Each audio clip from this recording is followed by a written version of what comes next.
और सबसे पहले बात इस वक्त की बड़ी खबर की कर लेते हैं। खबर आपको वैशाली से बताते हैं, जहां आतंकियों की एक बड़ी साजिश नाकाम हो गई है। हाजीपुर मुजफ्फरपुर रेलखंड पर एक बेहद खुफिया कैमरा मिला है। खबर है कि इस कैमरे को आतंकी गतिविधियों के लिए लगाया गया था। कैमरा मिलने के बाद सुरक्षा एजेंसियां हरकत में आ गई हैं। एटीएस और एसटीएफ की टीम भी जांच में जुट गई है और पूरी तरह से अलर्ट मोड में है।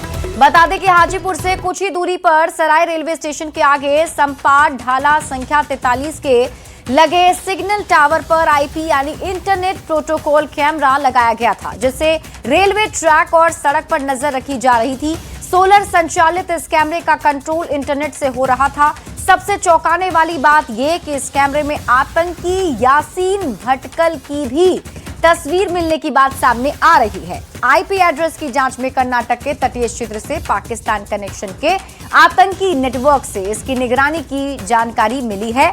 एक दिन पहले ही हरियाणवी बोलने वाला एक संदिग्ध युवक संपार फाटक पर पहुंचा था। खुद को एनजीओ से जुड़ा बताते हुए सिग्नल टावर पर कैमरा फिट कर निकल गया। गुमटी मैन ने शक होने पर स्टेशन मास्टर को इसकी जानकारी दी, जिसके बाद आरपीएफ जीआरपी से होते हुए मामला आगे बढ़ा। जीआरपी के एसआई ने कैमरा उतरवाकर गुमटी मैन को सौंप दिया और जब सोनपुर रेल मंडल के डीएसपी सहकार खान के नेतृत्व में जीआरपी टीम ने गहन जांच शुरू की तो ये हैरान करने वाला मामला सामने आया है। कैमरा मिला है, ये सत्य है। वहाँ के स्टेशन अधीक्षक द्वारा एक लिखित आवेदन भी इस कार्यालय को उपलब्ध कराया गया है।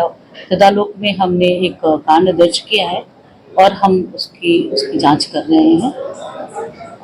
ऐसी अभी प्रारंभिक जांच में कोई ऐसी महत्वपूर्ण बात हम लोग के समक्ष नहीं आई है, लेकिन ये जांचा अच्छा, उस कैमरे के बाद कहा जाए कि ये आतंकी यूज करते हैं इस तरह का, और एक अनजान व्यक्ति उसको लगा के गया है, इस तरह की बातें भी सामने। हम ये जांच करने की कोशिश कर रहे हैं कि किन्होंने लगाया है, लेकिन इस तथ्य की पुष्टि हम नहीं कर सकते हैं कि किसी आतंकवादी आतंकवाद की तरफ से ऐसी कोई घटना की गई है। मुजफ्फरपुर हाजीपुर रेलखंड के सराय स्टेशन के नजदीक रेलवे सिग्नल टावर पर एक संदिग्ध कैमरा मिला, जिसके बाद हड़कंप मच गया और इसकी जांच तेज हो गई। दावा किया जा रहा है कि इस कैमरे को आतंकी संगठन ने लगाया है। आतंकी कनेक्शन भी इसको लेकर बताया जा रहा है। हालांकि इसकी पुष्टि अब तक नहीं हो पाई है। हालांकि एटीएस और कई एजेंसियां जो है इसकी जांच में जुट गई है। जिला इसको लेकर अब जिला जो रेल पुलिस है, रेल पुलिस में एक एफआईआर भी दर्ज किया गया है और उसको लेकर अनुसंधान भी तेज हो गया है। मुजफ्फरपुर रेल एसपी बीना कुमारी ने भी इस मामले में बताया है कि कैमरा मिला है वह संदिग्ध कैमरा है, लेकिन अब तक कोई आतंकी कनेक्शन की पुष्टि नहीं हुई है। वह कैमरा किसने लगाया है इसकी जांच फिलहाल की जा रही है। लेकिन कहीं ना कहीं सराय रेलवे स्टेशन के नजदीक एक टावर पर संदिग्ध कैमरा मिला और इस कैमरे को लेकर तमाम तरह के दावे किए जा रहे हैं। कोई कह रहा है कि हरियाणा क्षेत्र से हरियाणा की भाषा बोलते हुए कोई व्यक्ति वहां पर आया था जिसने ये लगाया है। हालांकि इस तरह की पुष्टि अब तक रेल पुलिस के द्वारा नहीं की गई है। संदिग्ध व्यक्ति द्वारा कैमरा लगाने की बात अभी भी कही जा रही है और इस कैमरा को किस तरीके से संचालित किया जा रहा था, ये तमाम चीजों की जांच जो है अब रेल पुलिस कर रही है। मामले में मुजफ्फरपुर रेल पुलिस ने केस दर्ज कर लिया है और इसकी जांच शुरू कर दी है। रेल एसपी बीना कुमारी ने बताया है कि तमाम एंगल से इसकी जांच हो रही है। कई एजेंसियां भी इसकी जांच कर रही है, लेकिन अब तक जो बात कही जा रही है कि यह आतंकी कनेक्शन से इस कैमरे का जो है वह जुड़ा हुआ है, लेकिन अब तक इसकी पुष्टि नहीं हो पाई है। मुजफ्फरपुर से न्यूज़ 18 के लिए प्रियांक सौरभ। दरभंगा के कमतौल थाना क्षेत्र में शादी का जश्न उस वक्त हंगामे में बदल गया जब 6 से 7 युवकों ने समारोह में घुसकर उत्पात मचाया। छोटकी लाधा मोड़ के पास आयोजित बारात में युवकों ने डीजे पर पिस्टल लहराते हुए डांस किया और बारातियों राहगीरों से बदसलूकी की। इतना ही नहीं, उन्होंने पास के दूसरे विवाह समारोह में भी जाकर हंगामा किया, जिससे अफरा तफरी मच गई। सूचना पर डायल 112 टीम ने मौके पर पहुंचकर 3 युवक को हिरासत में लिया है। घटना का वीडियो सोशल मीडिया पर वायरल है। पुलिस मामले की जांच में जुटी है। खबर सिवान से है, जहां हथियार के बल पर लूटकांड का पुलिस ने खुलासा कर दिया है। 3 दिन पहले हुए फायरिंग और लूटकांड में पुलिस को बड़ी सफलता हाथ लगी है। पुलिस की टीम ने 4 आरोपी को गिरफ्तार कर लिया। बेखौफ अपराधियों ने हथियार के बल पर ज्वेलरी दुकान में लूट की थी। करीब 30 लाख की ज्वेलरी पर हाथ साफ किया गया था। लूट के दौरान अपराधियों ने कई राउंड फायरिंग भी की थी, जिससे इलाके में दहशत का माहौल हो गया था। 6 की संख्या में आई बाइक सवार अपराधियों ने घटना को अंजाम दिया था। भागने के दौरान अपराधियों ने करीब 9 राउंड फायरिंग की। वहीं स्थानीय लोगों की तत्परता से एक बदमाश को मौके से दबोच लिया गया था, जिसकी निशानदेही पर 4 और बदमाशों को गिरफ्तार कर लिया गया है। दिनांक जो 6/5/26 को जमापुर बाजार जीरादेई थाना अंतर्गत ओम साई बर्तन ज्वेलर्स की दुकान में लूट हुआ था, उसका उद्भेदन किया गया है। एक विशेष टीम की गठन हुई थी मेरे नेतृत्व में, आप लोगों को पहले से जानकारी है। किया गया जिसमें चांदी के कई आभूषण, सोने के आभूषण, घटना में संलिप्त 4 अपराध कर्मियों को गिरफ्तार किया गया है। वैशाली से बड़ी खबर आपको बताते हैं। बेखौफ बदमाशों का कहर देखने को मिला है। प्लम्बर की गोली मारकर हत्या कर दी गई है। दबंगई दिखाने और वर्चस्व बढ़ाने के लिए हत्या हुई है।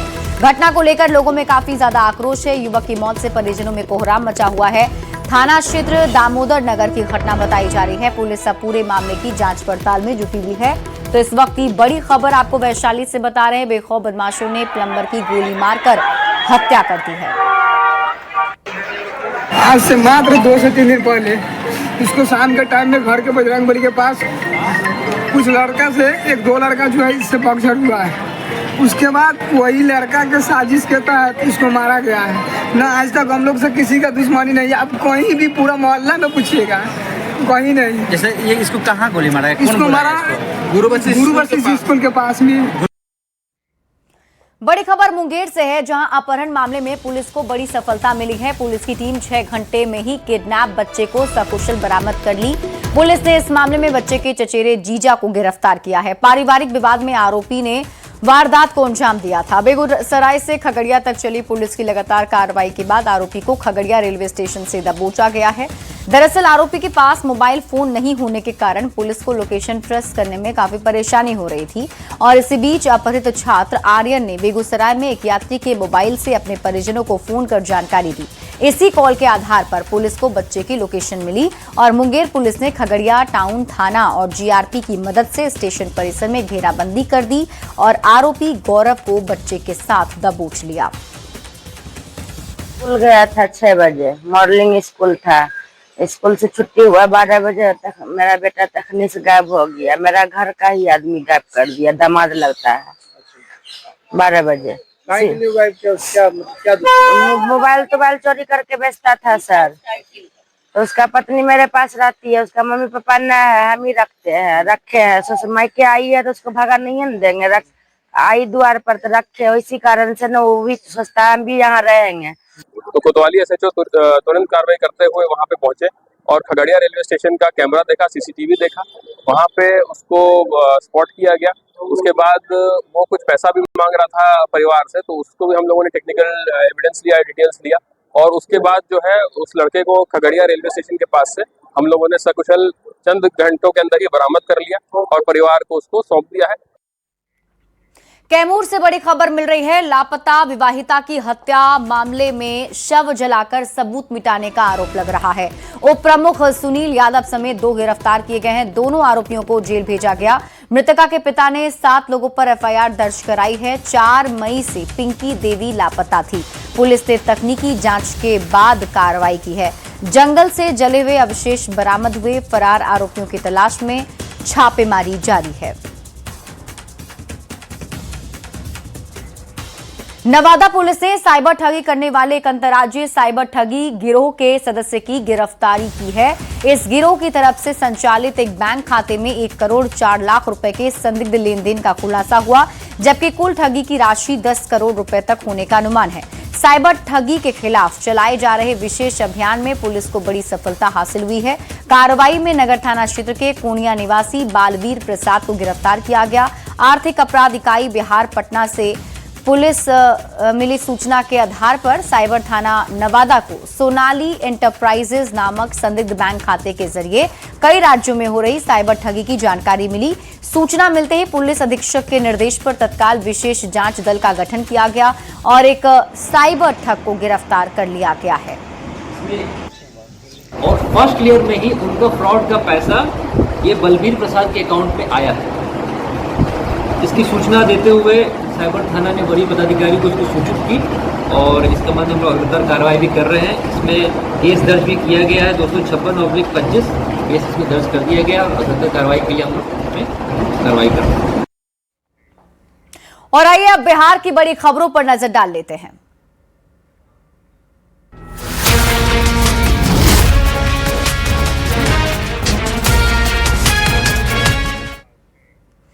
टीआरई 4 शिक्षक भर्ती को लेकर प्रदर्शन कर रहे अभ्यर्थियों पर पुलिस ने बड़ी कार्रवाई की है। छात्र नेता दिलीप समेत 3 छात्र नेताओं को जेल भेज दिया गया है।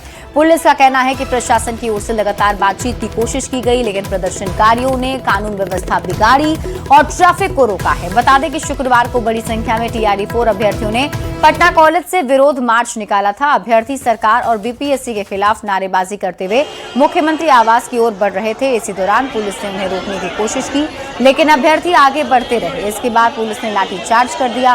प्रदर्शन के दौरान पुलिस और छात्रों के बीच धक्का मुक्की और झड़प भी हुई है।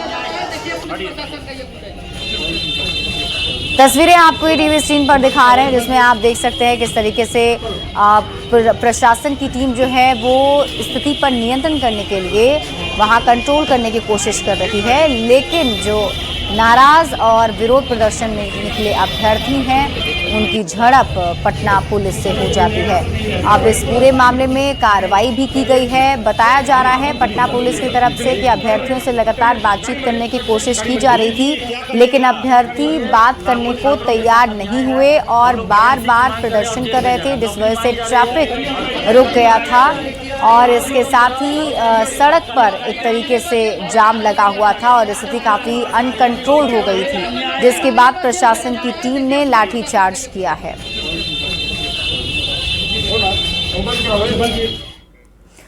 बिहार में मंत्रिमंडल विस्तार हो गया है। 7 नेता पहली बार मंत्री बने हैं। वहीं पिछली सरकार में मंत्री रहे 3 नेताओं को इस बार मौका नहीं मिला है। मंत्रिमंडल में शामिल मंत्रियों में रमा निषाद सबसे अमीर हैं। बिहार के नए मंत्रिमंडल में शामिल मंत्रियों की संपत्ति को लेकर दिलचस्प आंकड़े सामने आए। 35 मंत्रियों में से 32 मंत्री करोड़पति हैं, जबकि सिर्फ 3 मंत्रियों की संपत्ति 1 करोड़ से कम है।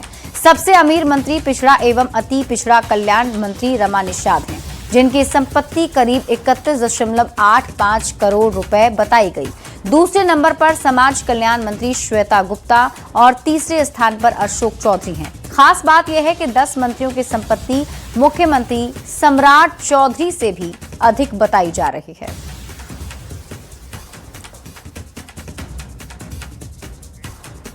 बिहार सरकार में स्वास्थ्य मंत्री के तौर पर शपथ ग्रहण करने के बाद निशांत कुमार ने कहा कि मुझे जो जिम्मेदारी दी गई है उसे मैं ईमानदारी से निभाने की कोशिश कर रहा हूं।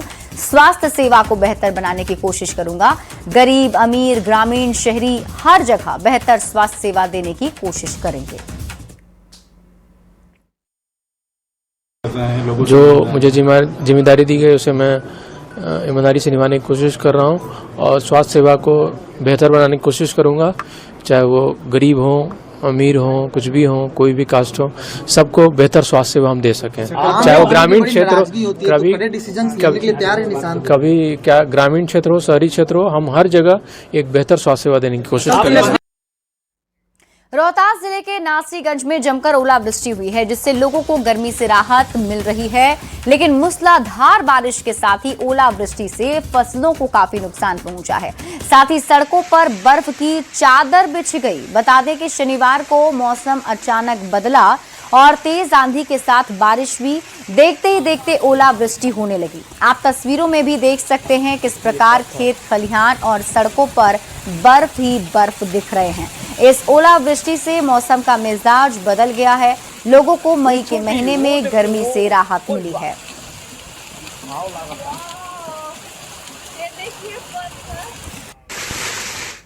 वहीं आपदा प्रबंधन विभाग ने ऑरेंज अलर्ट जारी किया है, जिसके तहत गरज, चमक और तेज हवा के साथ बारिश की चेतावनी दी गई है। खासकर कुछ जिलों के लिए ये ऑरेंज अलर्ट है, जिसमें बांका, बेगूसराय, मुंगेर, शेखपुरा के लिए अलर्ट जारी किया गया है और लोगों से अपील की गई है कि घर से बाहर ना निकलें। रात 9:30 बजे तक के लिए यह अलर्ट जारी किया गया है। और आइए अब देश विदेश की खबरों पर नजर डालते हैं।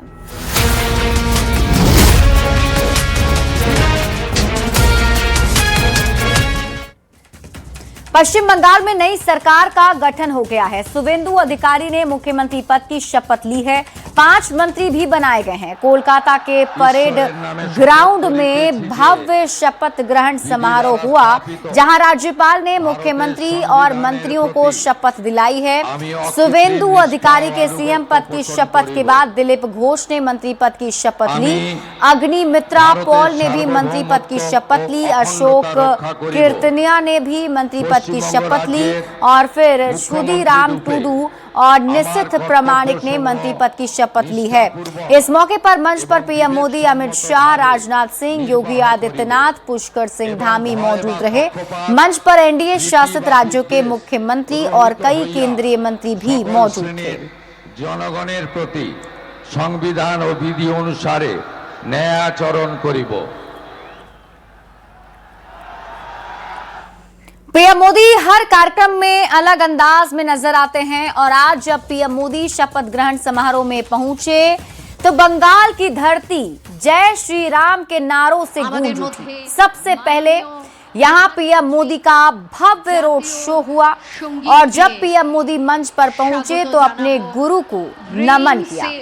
अपने सबसे वरिष्ठ कार्यकर्ता के पैर छुए, उनका आशीर्वाद लिया और इसके बाद जनता जनार्दन के आगे नतमस्तक हुए प्रधानमंत्री नरेंद्र मोदी। संगे रয়েছেন सीएम डेजिग्नेट श्री शुभेंदु अधिकारी जी। तारा एशे और रुक करते हैं इस वक्त की बड़ी खबर की ओर। तमिलनाडु से इस वक्त की बड़ी खबर सामने आ रही है। तमिलनाडु में विजय की टीवीके को वीसीके ने समर्थन दिया है।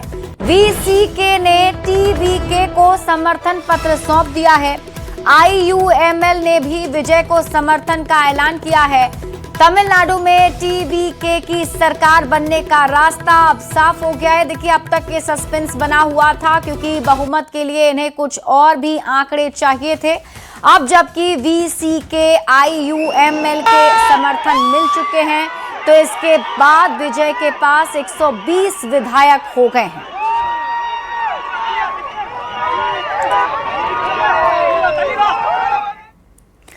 भारत सरकार ने लेफ्टिनेंट जनरल एनएस राजा सुब्रमणी को नया चीफ ऑफ डिफेंस स्टाफ यानी सीडीएस नियुक्त किया है, जो कार्यभार ग्रहण करने की तिथि से और अगले आदेश तक भारत सरकार के सैन्य मामलों के विभाग के सचिव के रूप में भी कार्य करेंगे। वे वर्तमान सीडीएस अनिल चौहान की जगह लेंगे, जिनका कार्यकाल 30 मई को पूरा होने जा रहा है। लेफ्टिनेंट जनरल एनएस राजा सुब्रमणी वर्तमान में 1 सितंबर 2025 से राष्ट्रीय सुरक्षा परिषद सचिवालय में सैन्य सलाहकार हैं। और अब आपको खबरें खेल से जुड़ी हुई दिखाते हैं।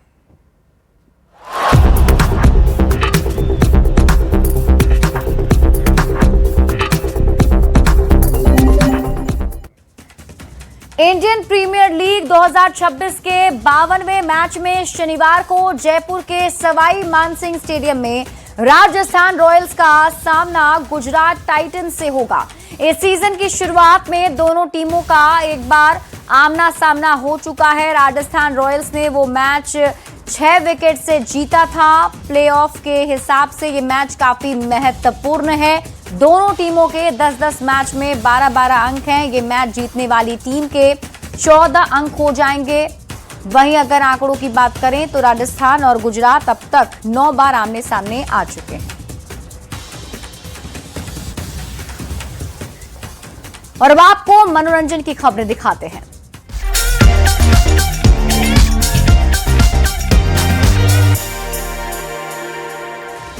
भोजपुरी अभिनेत्री अक्षरा सिंह ने बंगाल चुनाव में बीजेपी की जीत और शुभेंदु अधिकारी के मुख्यमंत्री बनने पर बधाई दी। अक्षरा सिंह ने कहा कि बीजेपी की पहली बार सरकार वहां बनी है।